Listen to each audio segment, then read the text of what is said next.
maandalizi ya timu yetu kwa kweli maandalizi yamefikia 95%. Kwa hiyo yani ni vitu vichache tu tulivyobakiza. Timu haina majeruhi, wachezaji wote wako sawa.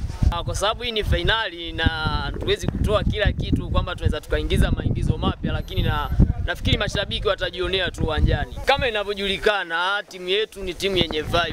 Kwa hiyo kila siku tunakuja na kitu kipya kwa ajili ya kusherehesha umati wa watu. Tangia tumeingia finali tuko kambini, wachezaji wako vizuri, wako na morali, Baghdadi tunawaheshimu.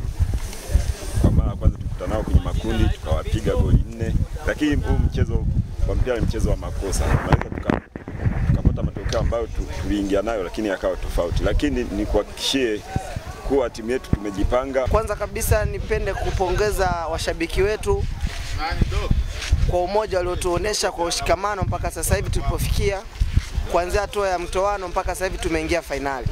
Ni kwa nguvu zao. Pia tunapenda kuwakaribisha zaidi na zaidi, tuungane, tukusanyike kwa wingi, tuende kuisupport Fencha FC, tuhakikishe tunarudi na kombe. Tunawaomba popote ulipo, kila mmoja tunajua na kazi zake, lakini tunajitolea kwa sababu ya hii timu.